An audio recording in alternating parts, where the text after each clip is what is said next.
Had my friend Drew Hodgdon on to talk about the Texans' run game. We're going to watch the run plays from the Miami game last week. Thanks to BetUS for sponsoring the video. And if you've been following the line to this Texans-Chiefs game, it's been crazy. It's been wild. It's been all over the place. But if you go over to BetUS, if you're settled in, you've done your studying, you know where you want to go to BetUS and use the code YouTube150. You'll get a 150% bonus on your first deposit, 125% bonuses on your second and third deposits, up to $2,000. Just use that code YouTube150. Here is Drew and I watching last week's magnificent run plays. I put the non-stuffs first. I'm not going to say the good runs, but the non-stuffs first, and then we watch the really bad plays at the end. Positivity. The run game is interesting. I think just in general, what you see over the course of the season is, it looks to me, and these are all assumptions, but that they're trying to scheme into things because they feel like they don't have the players or some other shortcoming that they're trying to compensate for. And it's just overcomplicating and making it worse. I mean, at the end of the day, it's the tight end just gets smoked. Yeah. That's really all it is. I mean, everybody else is doing okay. I actually thought Titus Howard, just in general, and we'll go through it a bit, did pretty well. He's just not a natural guard yet. They've had such struggles at that spot that, it was a pretty low bar to clear, but I think he did. I mean, I think he did okay. It's just that his footwork needs some work. So this play, Dalton Schultz, obviously just all right. I mean, he gets driven back hard enough there that Joe Mixon, it's really hard for him to make a clear-cut decision on whether to stretch it out or whether to hit it, right? That's right. Yeah, that's exactly right. I mean, the thing too about this offense that is beneficial is you don't need to get a ton of push. But you can't get driven back and then lose the block 2 yards in the backfield. Yeah, and be just completely owned. That's right. Yeah, that's exactly all right. Next play. So tight end. I'm blaming the tight end on that one. Yeah, we got a lot of tight end issues. Oh, this one ends up being a positive run, but it's just despite itself. Yeah, it's almost completely tanked out. Yeah, this one's interesting. If you go back, I mean, go back to the beginning. You'll check this out. I mean, I thought this is one of the most interesting plays because they do this a fair amount. I mean, they don't even just get into these condensed formations when they're getting close to the goal line. Like, they kind of mix it in throughout. And teams that like to, I mean, you can see they normally would be in like that squeeze look with, I think it's Woods at receiver, right? And they use him instead of some other heavy guy or something else. And they did this throughout the game, I think, to try to keep the defense from going heavy or bringing someone else in there, right? You're trying to get that kind of matchup, except the problem is that you still have Woods blocking a guy way bigger and stronger than him in the box, and that's not a good matchup in general. And you have the Texans often are running into the teeth of the defense with more bodies. When if you look at this play, to me, I don't know what these are the kinds of setups where you want to run weak. I mean, if you stop it right before he makes that cut, there's nobody there. There's nobody. I mean, it's like right at like the 27-second mark or something like that. It's like right there. Yeah. Oh, as far as on the weak side. Yeah. Yeah. There's nobody at the right. Nobody. Yeah. But they're overloaded because they have so many bodies on the left that that's the biggest thing I don't understand about these guys is that it's like they invite all these cops to the party and then wonder why they're getting arrested. Time and time again, they can't figure out why Tunsil is hiding in the bathtub. Yeah, it's weird. All right. So they tried to run weak this time. Yeah, they did. I mean, they actually had a nice weak side run later too. And this one, I mean, it's tough. It's tough sledding for the center. Yeah, because you got a two technique there over Titus Howard. Yeah, it's.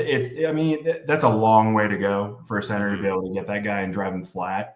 I mean, what I would say is, an experienced back probably has got to know that he's got to do it, but he's got to at least keep him flat on the line. And that's sort of the secret in this sort of offense. If you're really going to do this, you need a center that can do that. I mean, it's not consistently going to be a problem. You're hoping that you game plan against it and all that stuff. But, the tackle and guard have to go out to those guys on the edge. You have to push everything by and then hope for the cutback. I actually think the backside tackle who I think this is his first game playing tackle, right? I mean, that's it's his second start. He played against Buffalo, but yeah, this is only his okay. second start. I mean, he does a great job of taking that hard angle and getting his fit up on the mic all the way across like that. I mean, you can see if he covers him up right there, I mean, that you have a good play. But yeah, it's a really nice lane there. Yeah. And it says, I guess like, so even for Mixon to be able to kind of bend this back up field, it's just way too, he's just got no vision or time to do it. Huh? Yeah. He just doesn't, he gets a lot out of that considering, All right. Oh, this one killed me. Yeah, this is murder. So you have the same thing where they seem to just they like to get into some kind of version of like a 12 or overloaded look. It allows them to get away with running some of the boots later, but they're so ineffective at actually doing this. But the real problem is that, like, if you look at the tackle and tight end, I mean, I think what they're doing is they're going to crack on 20 with the receiver. Right. And so I guess the tackle is thinking, okay, well, I'm going to then go to the next guy inside, except his responsibility is the end. I mean, he's not even looking at the end. Yeah. So he doesn't even try to really capture him before he gets the play's over before he even takes footwork right there. I mean, right there, it's already over. So it's like, and then he just goes. He doesn't even. He's just like, well, what are you gonna do? It's like you're like he's flicking a fly off his hip so he can get up to block somebody. Yeah, and he had a few of these. I mean, it almost makes you think: did he think that it was going to be a combo with the tight end, which is fine, and maybe it should have been, but quite obviously the tight end is thinking he's folding around the crack. So and then he lets him up too, and that's right. So they missed the crack, bad, really bad, and that's kind of the difference between a guy like Nico is obviously phenomenal, but when you're trying to compare to other kinds of offenses that maybe they sort of emulate, like in San Francisco, like he's not Deebo Samuel. The bigger problem too, though, so you have like 4 missed assignments on this. Basically, you have the center. I mean, he's treating it like, okay, well, I don't have to go that far because they're cracking on 20. Yeah. So we're going to combo to 6, which is fine, except that doesn't mean that you go backside because in case that guy slants. That's why you do that. Yeah. But he doesn't. And so the guard has 0 chance of blocking that guy because he has to take that wide step to block him. Right. He has to. So the center is supposed to always be there to protect that from happening. So to me, I mean, that's a blown assignment really by like the center. He should be working with that guy. There's a lot of, when they're bad, they're bad in multiple areas. And it's funny because I just think they're trying to sprint before maybe they should just walk and run a little bit. Like they're doing a lot of kind of complicated shifts and motions. And when they can't even really run the zone game consistently very well, just from a technique standpoint. Yeah. So if you can't do it perfectly, I mean, the margin of error is so slim in the NFL that you're going to have problems. And now we have our power game that really hasn't. Yeah, I know.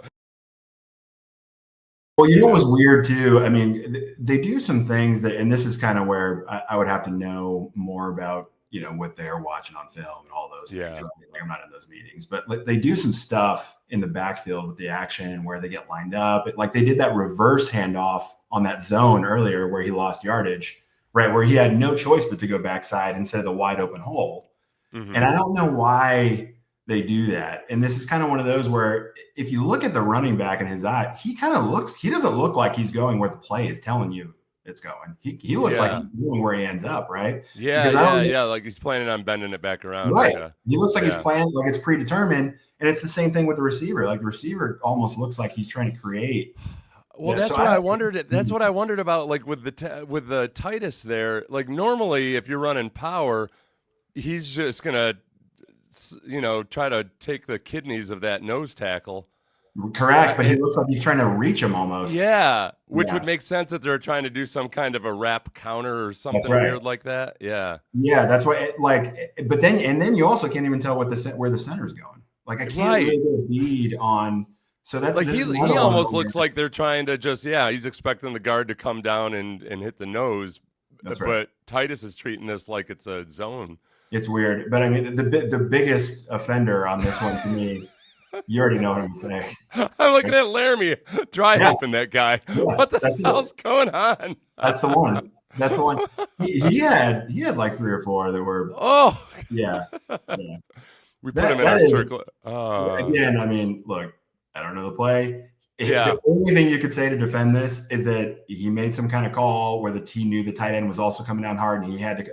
But like at the end of the day, that's BS. I mean, he shouldn't do that. You're never going to go past a down guy on a down block like that, right? Yeah. You're not going to go past him like that. Well, and the guy jabs inside and then olays him.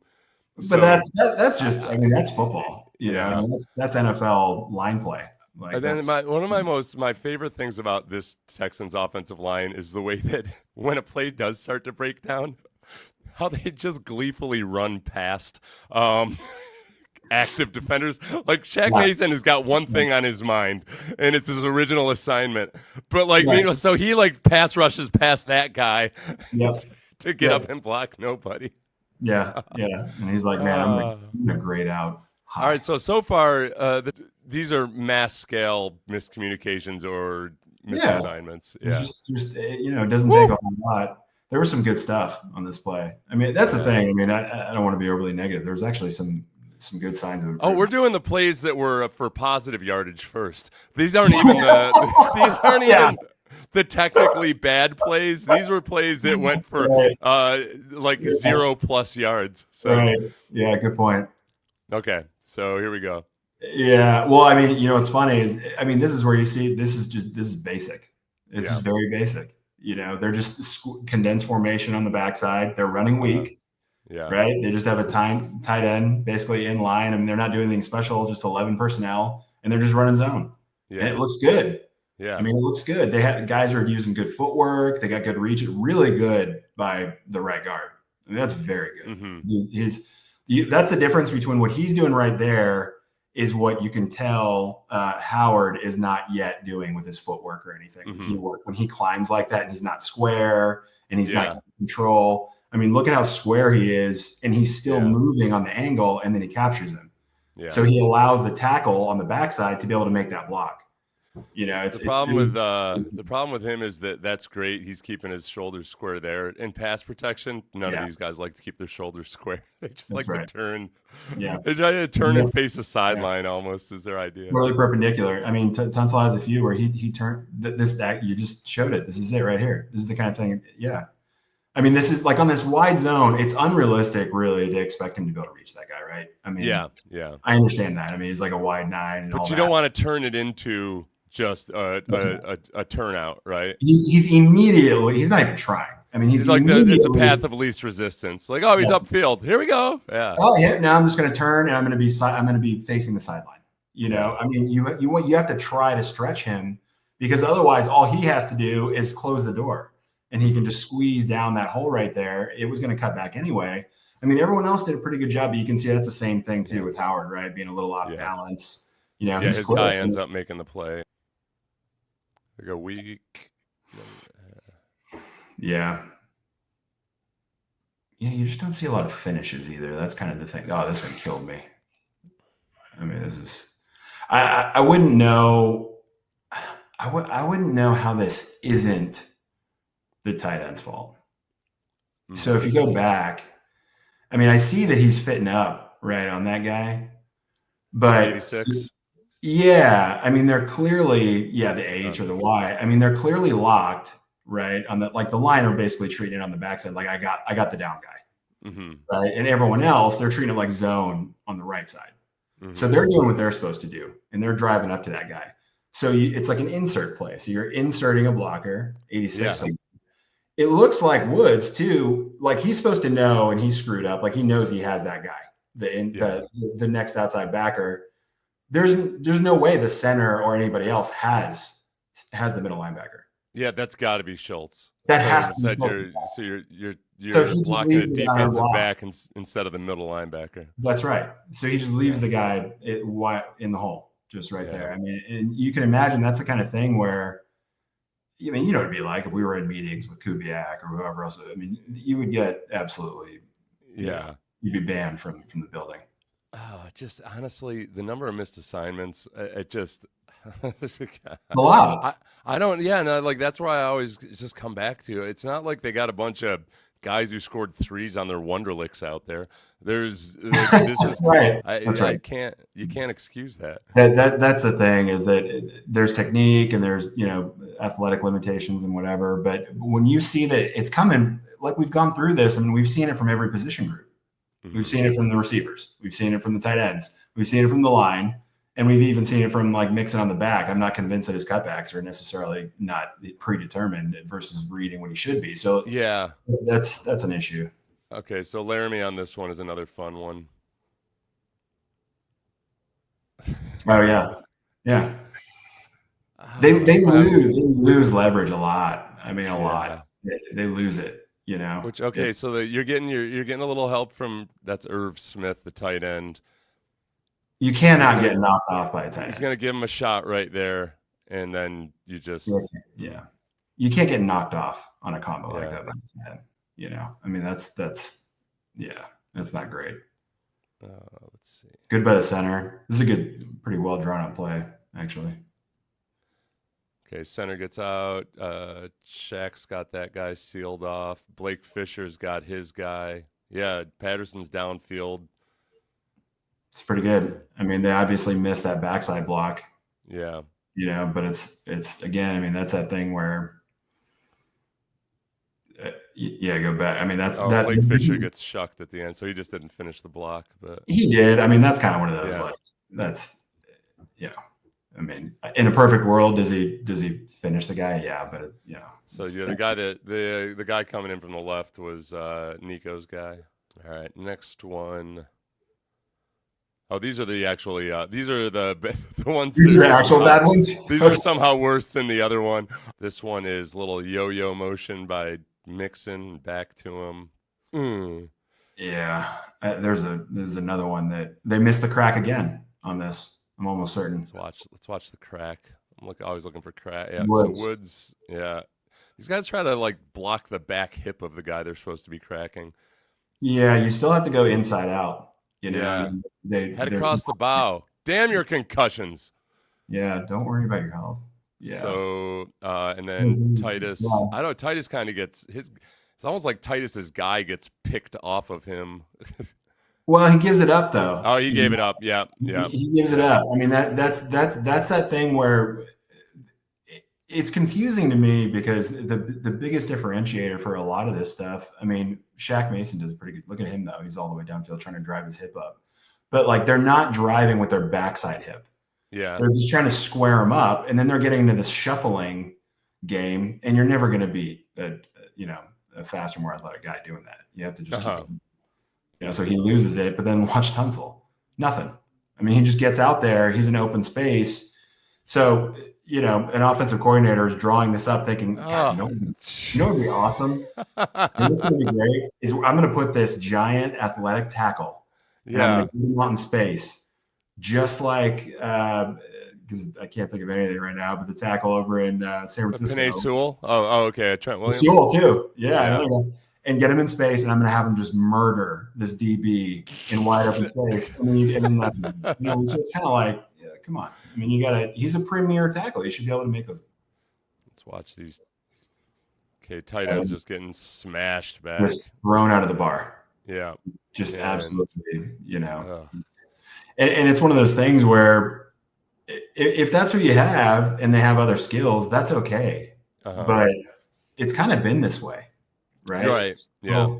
So why they're not using them as receivers? It's not like they're offsetting any of this with being a receiving threat. Yeah, I mean, why? So why keep doing it? I guess is what I'm trying to figure out. I mean, I think the simplest answer is that they're just as bad running inside as they are running outside. I don't know. They can get there, without having to rely on running to the tight end in that way, or work on some angles, help them out with angles. But I mean, trying to ask those guys to reach them on a perimeter like that when they just get bench pressed routinely is probably setting them up for failure. I don't know how much you can blame them at this point. This is tough. This is rough. I mean, this is just, everybody else does a pretty good job, but the extra lineman that comes in just gets smoked. Wait, is that our guy, Zach Thomas? I think it is. It's our guy, Zach Thomas, who we were so high on last week. No, that was the guy that you were saying was going to come in and be a He's young. I think I called him the next Armani Dawson. Yeah. Yeah, it's tough, man. I mean, he came in.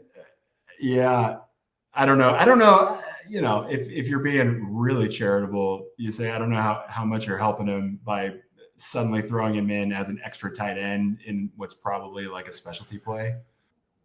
I guess the biggest question I just have at this point in the season is, like, what they can't fix all this stuff in 3 weeks. No, I mean, he's just got so many guys just out of position. Even when they win physically, there's just it's not one or two. It's like the times where there's 3 or 4 guys that are out of place. It's hard to run the football in the NFL that way, or high school, or Pop Warner. Yeah, or anywhere. Yeah, yeah. I mean, I think that it seems that it's not out of reach to still have some significant improvement, just if they scale down some of what they're trying to do. I mean, just on those 15 plays we went through, probably, I don't know, what, 2/3 of them, they had some kind of shift in motion. Right, yeah. They had a relatively unusual kind of personnel group. They had 3 tight ends. O-lineman was in there half the time. And I'm not saying that other teams don't do a lot more sophisticated work than they do, but they execute it, and the Texans aren't really executing very well, so don't do it. So right. I mean, it's honestly, it's like you're trying to learn the violin, and you just leap right into to be able to do Beethoven's whatever concerto or something, and you just keep doing that before ever actually learning how to play the chords. Yeah, and that's what they look like. Like they're trying to do all this other stuff that the successful running teams do, but they can't do the most basic of those things. And so you're not executing anything well at all. You kind of wonder if maybe they just kind of live or die by if this line does end up being able to pass protect a little better. Yeah, which you would think they would. I think they made some progress. Yeah. Why not just maybe kind of throw caution to the wind a little bit and stop trying to commit so much to the run game in that way, because you can still get to a lot of the naked and play action looks that way without doing some of the way that they're doing the run game. That's what, and Bobby actually mentioned that in his press conference. They were trying to pass to set up the run. And I mean, by way of the game flow and what we just saw there, we only had about 15 plays on there of actual designed runs, not QB scrambles.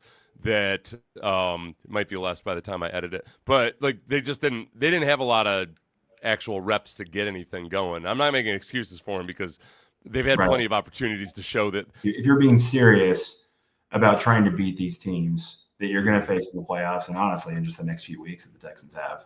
Yeah, you're just not going to do it by. I don't even want to say conservative. I mean, it's not even that they're being conservative; they just aren't executing. But it's like you just need more. You need more explosive plays. You need more activity. You just need something else. I got to run. Thanks to BetUS for sponsoring the video. Have a good one, everybody.